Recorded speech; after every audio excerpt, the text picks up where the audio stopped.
Assalamualaikum warahmatullahi wabarakatuh. Kami dari kelompok 2. Perkenalkan, nama saya Muhammad Ridwan. Saya ditemani rekan-rekan saya yang bernama Dinda Pratiwi. Nama saya Silviani Wandanianti. Saya Salma Febriana Lubis. Kami akan membuat video animasi bioremediasi dengan topik bioventing. Selamat menyaksikan. Bioventing.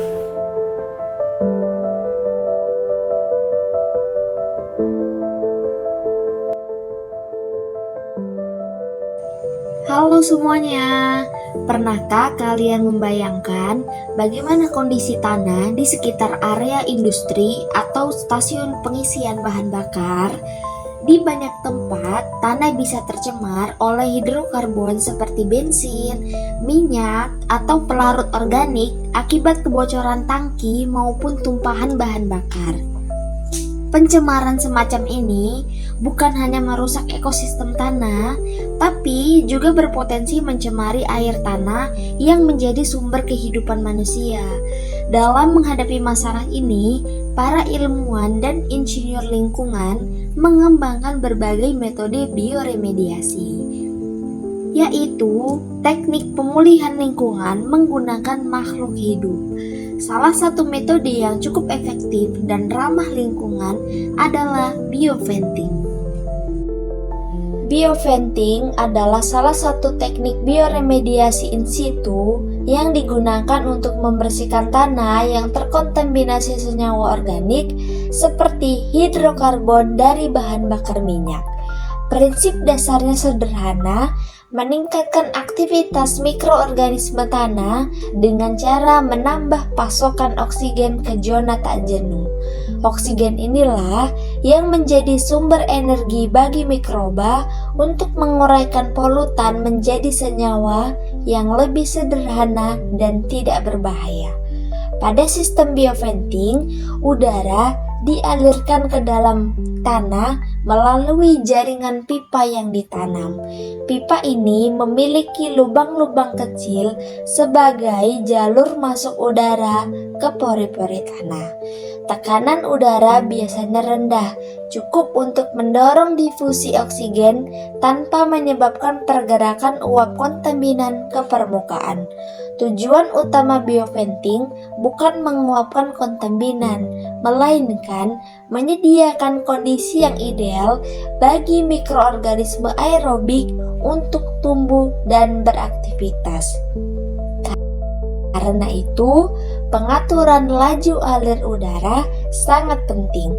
Jika terlalu tinggi, proses bisa berubah menjadi soil vapor extraction yang lebih menekankan pada penguapan, bukan degradasi biologis. Selama proses berlangsung, parameter seperti kadar oksigen, karbon dioksida, kelembapan, dan konsentrasi polutan dipantau secara berkala. Peningkatan kadar karbon dioksida sering menjadi indikator bahwa aktivitas mikroba sedang berlangsung dengan baik. Selain udara, kadang juga ditambahkan nutrien seperti nitrogen dan fosfor, terutama bila kandungan unsur hara di tanah kurang mencukupi untuk mendukung pertumbuhan mikroba. Teknologi ini pertama kali dikembangkan pada tahun 1980-an dan sejak itu menjadi salah satu metode paling populer dalam pengolahan tanah yang terkontaminasi bahan bakar minyak. Tidak seperti metode fisik yang memerlukan penggalian tanah. Bioventing bekerja in situ, artinya prosesnya berlangsung langsung di lokasi tanpa perlu memindahkan tanah. Lalu, bagaimana sebenarnya bioventing bekerja? Prosesnya dimulai dengan pemasangan sistem aerasi di bawah permukaan tanah. Udara dipompa perlahan melalui pipa atau sumur injeksi menuju area tanah yang terkontaminasi. Tujuannya bukan untuk menguapkan polutan, melainkan menyediakan oksigen bagi mikroorganisme di sana. Oksigen yang masuk akan merangsang pertumbuhan populasi mikroba aerobik, yaitu mikroorganisme yang memerlukan oksigen untuk memecah senyawa organik kompleks menjadi bentuk yang lebih sederhana. Tahapan utama dalam bioventing meliputi yang pertama, karakteristik lokasi, menentukan jenis dan sebaran polutan, struktur tanah, serta kadar oksigen alami. Kedua, pemasangan sistem injeksi udara, pipa atau sumur yang akan menyalurkan udara ke lapisan tanah yang tercemar. Ketiga, proses aerasi dan pemantauan. Udara dialirkan dengan kecepatan rendah agar tidak menguapkan kontaminan sambil memantau kadar oksigen, kelembapan, suhu, dan aktivitas mikroba. Keempat, biodegradasi. Mikroorganisme memecah senyawa pencemar menjadi karbon dioksida, air, dan biomasa baru. Efektivitas bioventing sangat dipengaruhi oleh beberapa faktor. Yang pertama, ketersediaan oksigen.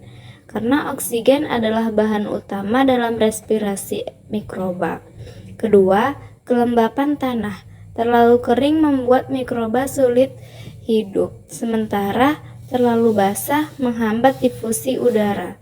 Ketiga, suhu dan pH. Karena mikroba memiliki kisaran optimal untuk bekerja. Kemudian yang terakhir, jenis kontaminan. Bioventing paling efektif untuk senyawa yang mudah terurai seperti hidrokarbon alfatik. Untuk memberi gambaran nyata, mari kita lihat salah satu contoh penerapan bioventing di lapangan. Salah satu proyek bioventing yang sukses dilakukan adalah pada lokasi bekas stasiun pengisian bahan bakar di Amerika Serikat. Tanah di lokasi tersebut terkontaminasi oleh tumpahan bensin dan solar yang sudah meresap hingga kedalaman 5 meter. Melalui sistem bioventing yang dioperasikan selama beberapa bulan, kadar hidrokarbon total berhasil menurun hingga lebih dari 90%. Hasil serupa juga dicapai di beberapa negara lain, termasuk Indonesia, di mana bioventing digunakan pada tanah di sekitar area industri dan bandara untuk mengatasi pencemaran minyak. Kelebihan utama metode ini adalah kemampuannya menjaga kestabilan struktur tanah dan biota di dalamnya, karena tidak perlu dilakukan penggalian, biaya dan waktu pengerjaan juga lebih efisien dibanding metode konvensional seperti soil excavation dan thermal desorption. Bioventing memiliki sejumlah keunggulan yang membuatnya menarik untuk diterapkan. Yang pertama, ramah lingkungan, karena memanfaatkan mikroorganisme alami tanpa bahan kimia berbahaya. Yang kedua, biaya operasional rendah, karena prosesnya berlangsung alami setelah sistem aerasi dipasang. Yang ketiga, tidak merusak lingkungan sekitar, karena dilakukan langsung di dalam tanah.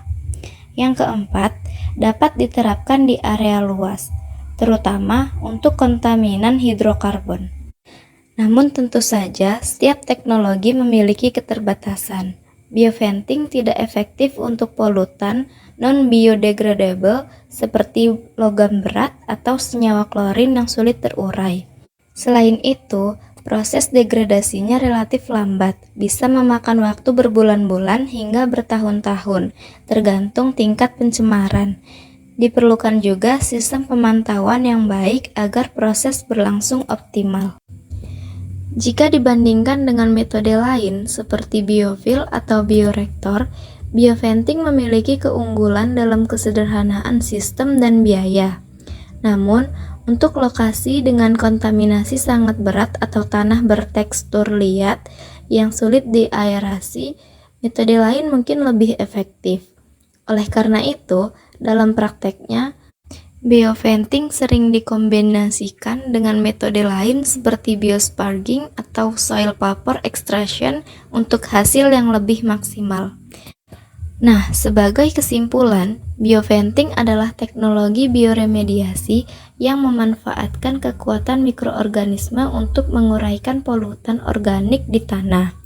Dengan prinsip sederhana, yaitu memberikan oksigen untuk kehidupan mikroba, bioventing mampu memulihkan tanah tercemar dengan cara yang alami dan berkelanjutan.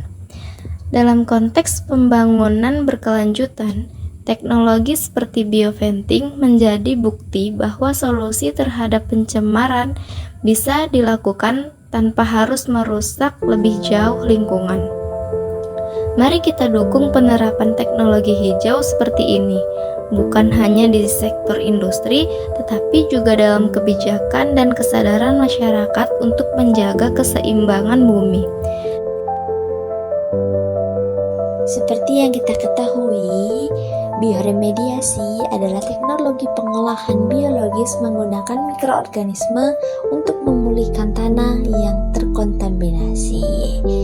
Nah, sehingga biodegradasi dapat kita artikan adalah teknik remediasi yang digunakan untuk menguraikan kontaminan dengan menyuntikkan mikroorganisme. Nah, pada video juga terlihat bahwasanya biodegradasi selain teknik dengan menyuntikkan mikroorganisme, juga dengan teknik menambahkan nutrisi ke dalam tanah yang terkontaminasi. Dan juga pada teknik bioventing, air tanah akan meningkatkan aktivitas dari mikroorganisme dengan menyediakan oksigen melalui sumur injeksi yang telah dipasang di tanah yang terkontaminasi, dan juga mengekstrak dan memulihkan kontaminan volatil melalui sumur ekstraksi. Nah, jadi teknologi pengkomposan memulihkan tanah yang terkontaminasi dengan meningkatkan aktivitas mikroba melalui penyuntikan bahan organik dan bahan pengisi di tanah yang terkontaminasi. Nah, sekarang mari kita pelajari lebih lanjut tentang biodegradasi, yaitu teknik bioventing dan juga pengkomposan. Teknologi biodegradasi merangsang pertumbuhan dan aktivitas mikroorganisme di dalam tanah dengan menyuntikkan mikroorganisme atau nutrisi ke dalam tanah.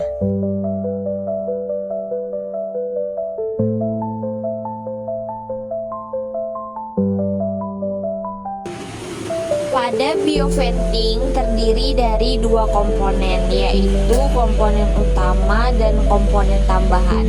Pada komponen utama terdiri dari 5 dan juga pada komponen tambahan terdiri dari 4.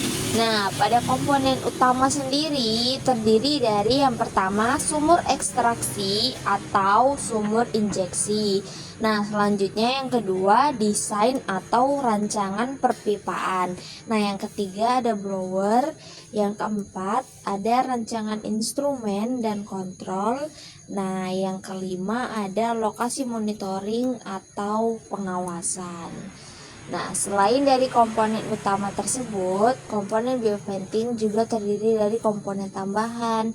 Di antaranya, yang pertama, sistem pengiriman nutrien, yang kedua, survey seal, yang ketiga, groundwater depression pumps, dan yang terakhir atau yang keempat ada vapor treatment system.